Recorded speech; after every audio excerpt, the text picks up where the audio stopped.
नमस्कार दोस्तों। लंबे समय तक मंथन करने के बाद मेरे मन में यह विचार आया कि क्यों न इस हास्य व्यंग को आप सभी के साथ साझा किया जाए। आशा करता हूं कि आप सभी को पसंद आए। तो चलिए शुरू करते हैं। आज पान मसाला इंडस्ट्री की मार्केट साइज 2023 में 44,973 करोड़ रुपए है और 2032 तक इसका मूल्य 62,076 करोड़ रुपए तक पहुंचने की संभावना है। इस मुद्दे पर बात करने से पहले मैंने सोचा इसकी भव्यता के दर्शन करा दूं। तो बात ऐसी है कि आज के दिनों में सरकारी दफ्तरों से लेकर सार्वजनिक जगहों जैसे bus stand, park, railway station, चौक चौराहों पर आपको लाल थूकों के इतने निशान मिल जाएंगे कि अगर इनकी सफाई में सरकार द्वारा कोई अभियान चलाया जाए तो जीडीपी का कम से कम 1/4 हिस्सा इसी काम में खर्च हो जाए। अगर थूकने की कोई अंतरराष्ट्रीय स्पर्धा रखी जाए, यकीनन हमारे देश के होनहार लोगों को प्रथम आने और स्वर्ण पदक पाने से कोई रोक नहीं सकेगा। हमारे देश के कई तेजस्वी लोगों ने थूकने की इस कला में इस कदर महारत हासिल कर ली है कि वो अपनी 2 उंगलियों को होठों पर लगाकर बीच में से पिचकारी की एक धार मारे तो उड़ते हुए मच्छर का शिकार कर ले। कुछ तो इतने निपुण कलाबाज हैं कि पीक को ऊपर हवा में थूक कर उसे गिरने से पहले वापस मुंह खोलकर दोबारा मुंह में भर लें। यह देखकर लगता है कि इन पर गुरुत्वाकर्षण बल का भी असर नहीं होता।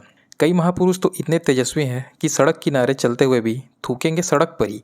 सड़क के बाहर या खाली जगह में थूकने पर यह समझना थोड़ा मुश्किल है कि इससे थूकने वाले का अपमान होता है या गुटके का। मासूम तो बेचारे वो कार चालक हैं जो बेवजह इनका शिकार बन जाते हैं। डलहौजी ने 1854 में जब डाकघर बनाया होगा और उसे किस रंग में रंगने के लिए विचार किया होगा तो भी उसे सबसे पहले इन्हीं लोगों का ख्याल आया होगा। खैर, उस दौर के लोगों को ऐसे दोष दिया जाना ठीक नहीं है, क्योंकि तब ऐसे कारखाने उपलब्ध नहीं थे जो इस तरह के केसर और इलायची युक्त पान मसाला बना सकें।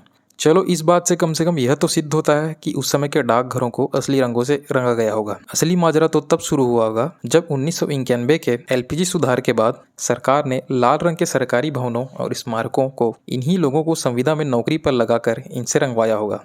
अच्छा हुआ कि ताजमहल को 1983 में यूनेस्को की विश्व धरोहरों की सूची में शामिल कर सुरक्षित कर लिया गया, वरना उसे ताजमहल से लाल महल बनने में जरा भी देर नहीं लगती। कभी कभी तो लगता है कि लाल किले की लालिमा को इन्हीं लोगों की बदौलत बरकरार रखा गया है। जिस तरह से उद्योगपति अपने पान मसालों में केसर और इलायची मिलाते नजर आते हैं, अगर उतनी ही दृढ़ निष्ठा से उसे भारतीय खाने और दूध में मिलाने के लिए जनता को प्रेरित करते तो आज देश की आधी आबादी का सेहत और रूप संवर गया होता। मुझे तो लगता है कि रंग दे तू मोहे गेरुआ गाना भी इन्हीं महानुभावों पर मुंह से पिचकारी मारते हुए फिल्माया जाना चाहिए था, या फिर किसी भवन का प्रारूप बनाकर उस पर थूक मारकर रंगते हुए दिखाया जाना चाहिए था। और मैं यह पूरी विश्वसनीयता से कह सकता हूँ कि इससे शाहरुख और अजय जैसे कलाकारों को बिल्कुल भी हिचकिचाहट नहीं होती। अंत में यही कहना चाहूंगा कि यदि इस हास्ययुक्त संदेश से किसी भी महानुभाव के जीवन में थोड़ा भी सुधार आता है तो मेरे लिए यह एक सराहनीय प्रयास होगा। आप सभी लोगों से अनुरोध है कि एक जिम्मेदार नागरिक होने के नाते अपने देश की गरिमा को बनाए रखने में पूर्ण योगदान दें। यदि मुझे किसी व्यक्ति की नकारात्मक टिप्पणी प्राप्त होती है तो मैं समझ जाऊंगा कि वह व्यक्ति इस स्प्लिटिंग इंडस्ट्री का बहुत ही भरोसेमंद और मूल्यवान सदस्य है। यदि आपकी भावनाएं आहत हुई हैं तो मुझे इसके लिए तहे दिल से खेद है।